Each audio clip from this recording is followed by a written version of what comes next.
Hi, I'm Nathan Poppy, and I'm here with Brandy McDonnell, and we're all about the Oscars today. Looking forward to this Friday's Week in Life section. We've got a pretty cool story that we've been working on. Brandy, you know all about it as well. Oh, yeah. We invited the local production community to weigh in on some of their Oscar choices. So we got an editor to weigh in on Best Editor, a sound mixer to weigh in Best Sound Mixing, because, you know, honestly, what do I know about best makeup and hairstyling? So we got Obviously nothing. very little. I mean, look.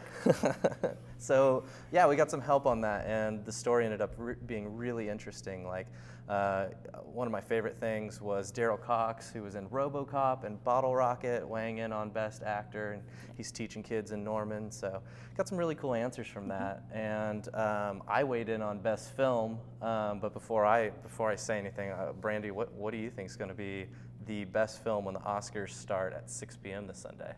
Well, obviously the Oscars will. I know one thing for sure about the Oscars is best film won't come until the end, and that will be about 4 hours and 30 minutes after it starts, which is about 3 hours and 40 minutes too long. So once still, I wake up from my food coma at like 10:30, who's going to have that statue? I believe that our good friend Birdman.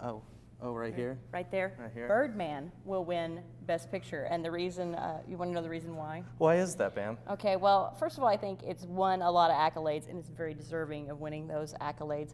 I also believe that Hollywood likes movies about itself. They like movies about actors, and this is a great film with a great, very original take on this concept of an actor trying to move past his most famous role and regain some relevance in his aging years. And I really think that it's a terrific film. The cinematography is awesome, and I think that's the editing is also mentioned in the story that we're working on in Friday's Week in Life.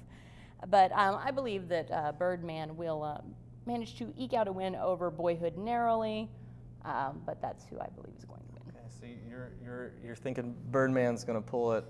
I don't know. I'm feeling like just the ambition and all the talk behind Boyhood's going to propel that to winning Best Picture. Richard Linklater, who's been making great movies for probably longer than I've even been alive, Potentially, yes. really hit it out of the park with this really ambitious movie that they spent. I mean, if you've ever heard about it, everyone knows they spent more than a decade working on this thing. And I think that's really going to be the thing that pushes it over the top. I know box office-wise, both of those movies, they're pretty close. Yeah.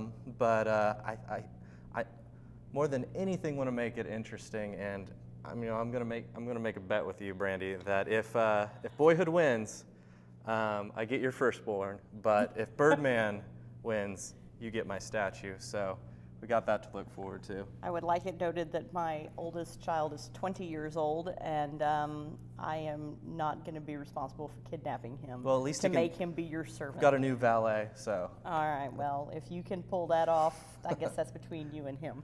So. We got some other fun stuff to talk about. I know animated film. You weighed in on animated film in the story that's running Friday.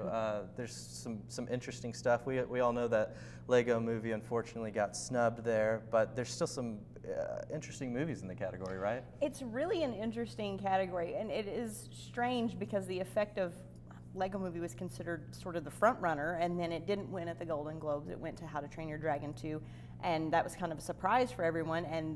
And then the bigger shock was that it didn't get nominated for an Oscar for Best Animated Film. The only Oscar nomination that it got is for Best Original Song for Everything is Awesome. Well, I gotta tell you, the category of Best Animated Feature is still pretty awesome, even without Lego Movie. I mean, I know that a lot of people, it was hard to take, like Nathan, who thinks it's the best movie of the year. It was really hard for him to take. The Lego Movie wasn't in there, but there are a lot of really great films in this category. How to Train Your Dragon 2 is in there. Big Hero 6, so those are kind of the blockbusters. Right. Both I thought were better than average. I mean, in terms, surprisingly moving, and of course the computer animated films. But then you have two hand-drawn films that are in there. Princess Kaguya, which is from Studio Ghibli, the famed Japanese animation house. And then Tom Moore, who snuck into this category in 2010 with The Secret of Kells, kind of came out of nowhere, Irish filmmaker, drew this amazing film where every frame looks like a painting. He's back with his second film, second animated film called Song of the Sea, and it's actually playing this weekend at the Oklahoma City Museum of Art. And that's like the first chance you can even see it in Oklahoma, so right. That's probably a great opportunity. It's not really played very many places. In fact, I don't even think it opens in Ireland until March. So, but it's a great, it's a gorgeous film. It's great. I got my review of that running on Friday, so people can read my 4-star review of that film because it's excellent.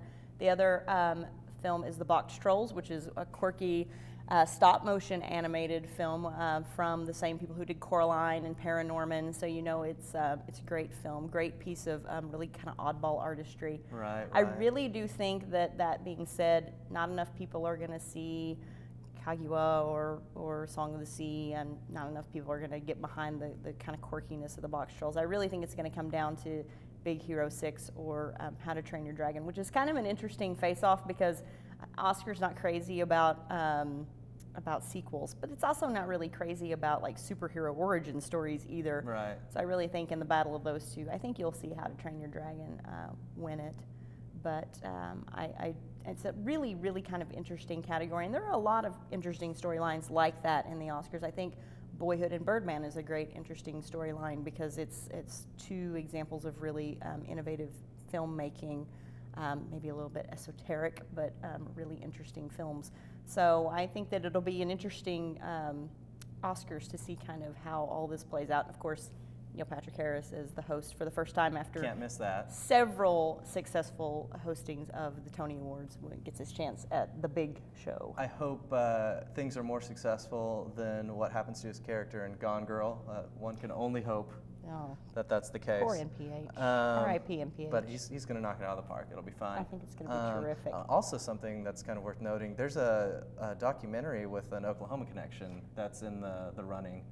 Can you tell me a little bit more about that? Yeah, and I wrote about this for Friday as well. This is my column. I wrote a little bit about Last Days in Vietnam, which is the associate producer on it is an Edmond named Taylor Johns. And this is kind of interesting too because it's sort of kind of a little film that snuck into this category. A lot of people were surprised, like Life Itself, the Roger Ebert documentary, didn't make it in to the category, but Last Days in Vietnam did. And it's a really great film from Rory Kennedy. She's a documentarian who's done a few things, Ghost of Abu Ghraib. Lost it. Sorry, say guys. That one 5 times yeah, fast. I can't say it 5 times fast, but sorry. It's a really great documentary from Rory Kennedy, who's a great documentarian. She's done a few documentaries, including one on her mother, Ethel Kennedy, so she's part of the Kennedy clan. And she was able to get a lot of really great new interviews for this, including with Henry Kissinger and great people to interview, and these really compelling human stories basically about the 1965 evacuation of U.S. and also several 100,000 South Vietnamese people who were in danger right before the fall of Saigon in 1965. And it's a really interesting documentary all about these sort of heroic efforts to get these people who were considered high risk because they had been friends or family or allies of the Americans, to get them out before the North Koreans could have any retribution on them. So very, very interesting film.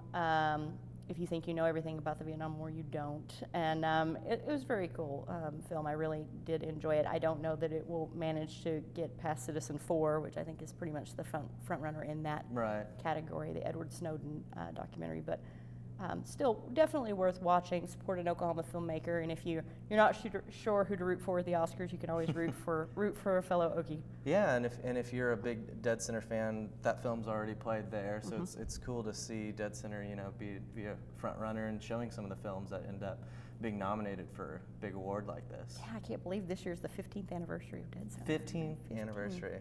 So wow. That'll be in 2015 in the summer. And we're already at the 87th Academy Awards, and they're showing Sunday, starting around 6 p.m. Yeah, around 6 p.m. They show on ABC, and I'll be doing the usual live coverage that I do. I usually blog it, I tweet along with it, things like that. So I'll just be hanging out with my Oscar snacks around me, and mostly healthy snacks, and just writing about the Oscars, weighing in, and people welcome to get on and weigh in with me, and we can talk about the winners and the losers and ridiculous bets that I have made with Nathan Poppy.